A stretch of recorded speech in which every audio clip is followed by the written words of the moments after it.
धुंधकारी के भूत बनने का दार्शनिक भाव। मनुष्य को भूतकाल का शोक होता है। मनुष्य पिछले सुखों के भोगों को याद करके दुखी होता है, यही भूत है। मनुष्य अपने किए हुए कर्म पर शोक करता है, संतापित होता है, भविष्य की चिंता करते हुए भयभीत होता है कि ना मालूम भविष्य में मेरा क्या परिणाम होगा। उसी प्रकार वर्तमान काल से मोह होता है, जीव मोह ग्रसित हो जाता है। बाबा जी लिखते हैं रामचरितमानस में, मोह सकल व्याधिन तन्ह मूला, मोह सकल व्याधिन तन्ह मूला। रामचरितमानस। धुंधकारी का रूप धारण करना, यही इस कथा का सार है। जीव के उद्धार में श्रीमद् भागवत ही सर्वश्रेष्ठ साधन है। गया श्रद्धाद कर्म भी उतने सहायक नहीं होते हैं जितने की भागवत कथा सहायक होती है।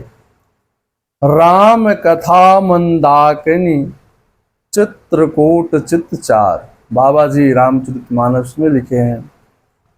अब उद्धार का अर्थ, उद्धार का क्या अर्थ है? जीव को अपने स्वरूप का ज्ञान होना। मैं क्या हूँ, मेरा स्वरूप क्या है। घर में एक पुत्र भी भगवत भक्त होता है तो कल्याण हो जाता है। सौकुलम धन्यम उमा सुनु जगत पूज्य सुपनीत, श्री रघुवीर परायण जहि नर उपज विनीत। श्री रामचरितमानस में गोकर्ण के कहने पर प्रेत अपने स्थान पर चला गया। गोकर्ण ने प्रातः काल में सभी वृत्तांत लोगों को सुनाया, अनेक विद्वानों से विचार विमर्श किया, लेकिन कोई उपाय न सूझा, समझ में नहीं आया। फिर गोकर्ण ने मंत्र द्वारा सूर्य की गति को रोक करके श्री सूर्य भगवान से धुंधकारी माने भूत की मुक्ति का उपाय पूछा। सूर्य भगवान ने कहा, श्रीमद्भागवतं मुक्तिं सप्तावाचनं कुरु, इति सूर्यवचं सर्वे धर्म रूपम तो विश्रुतम। श्रीमद् भागवत शास्त्र के प्रथम श्रवण से ही मुक्ति हो सकती है, इसलिए तुम सप्ताह यज्ञ का पारायण करो।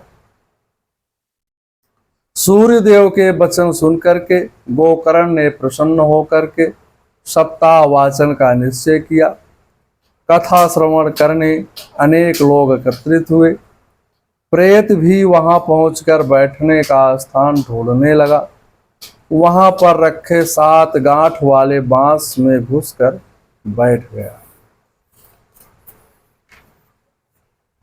श्री गोकर्ण ने जब प्रथम दिवस की कथा का विश्राम दिया तो उस बांस की एक गांठ फट गई, माने पहले दिन एक गांठ फट गई।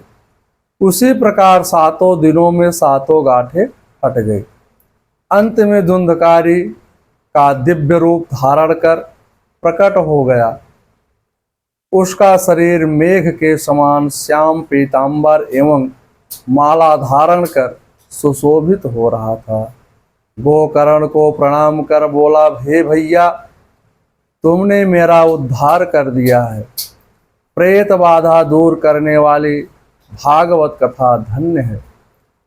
धन्या भगवती वार्ता प्रेत पीड़ा विनाशिनी। धुंधकारी ने कहा, आज मैं कथा श्रवण कर प्रेत योनि से मुक्त हो गया हूँ। पाप भी सप्ताह के संकल्प की धुन सुनकर के कांपने लगते हैं। कथा श्रवण न करने वालों की देवता भी निंदा करते हैं। नश्वर शरीर से धर्मार्थ उपार्जन न करने वाला जीव पशु के समान है।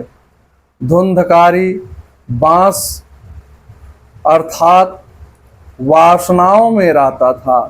काम, क्रोध, लोभ, मोहादि की गांठें भागवत श्रवण से फट जाती हैं। भागवत के श्रवण मनन निध ध्यानसन से धुंधकारी मुक्त हो गया। वासना की ग्रंथ तब तक नहीं छोड़ते जब तक जीव निर्मूल नहीं होता। बाबा जी रामचरितमानस में लिखते हैं, जीव हृदय तम मोह विसेखी, ग्रंथ छूट किम परई न देखी। अस संजोग ईस जब करई, तबहु कदाचित सो निर अरई। कथा श्रवण से भगवान शीघ्र ही हृदय में आ जाते हैं। जैसे सूर्य के सामने अंधकार स्वयं नष्ट हो जाता है, वैसे ही ईश्वर के आने पर पाप स्वयं नष्ट हो जाते हैं। भागवत का महात्म कहते हुए सनत कुमार ने नारद जी से कहा, धुंधकारी के ऐसे कहने पर आकाश से एक विमान पार्षदों सहित नीचे उतरा और धुंधकारी को उसमें बैठा कर चलने लगा। गोकर्ण ने कहा, इस सभा में श्रोता तो और भी हैं, उनको विमान पर क्यों नहीं बैठाया। पार्षदों ने कहा, धुंधकारी ने 7 दिन तक जैसा श्रवण मननाद किया है वैसा अन्य श्रोताओं ने नहीं किया है। श्रवणम तो कृतम शर्वन्नम तथा मननम कृतम। धुंधकारी दिन रात कथा का मनन चिंतन ही कर रहा था, इसलिए उसका परम कल्याण हो गया। जब मानव का विवेक जागृत होता है तब प्रत्येक मानव आत्मदेव का कल्याण हो जाता है। असत बुद्धि नष्ट हो जाती है और सारे कलमश पाप छूट जाते हैं। जो श्रोता पुनः कथा श्रवण करेगा वह अवश्य ही मुक्त हो जाएंगे। इतना कहकर धुंधकारी को पार्षद गोलोक धाम ले गए। इसके बाद श्रावण मास में गोकर्ण ने पुनः कथा आरंभ की, जिसको सुनकर सैकड़ों विमानों के साथ स्वयं विष्णु भगवान प्रकट हो गए। चारों ओर जय जयकार होने लगी। विमान का अर्थ विशेषेण मानम इति विमानम, अर्थात भगवत श्रवण के बाद उस जीव को विशेष सम्मान प्राप्त हो जाता है। भगवान ने शंख बजाया, गोकर्ण को हृदय से लगाया, अपना स्वरूप दिया। पंचजन ध्वनि चक्रे हर्षा तत्र स्वयं हरि, गोकर्णम तु समालिंग्या करोत स्वः सदृशम हरि। कथा श्रवण के पश्चात अन्य श्रोता भी पूर्ववत गोलोक धाम को गए।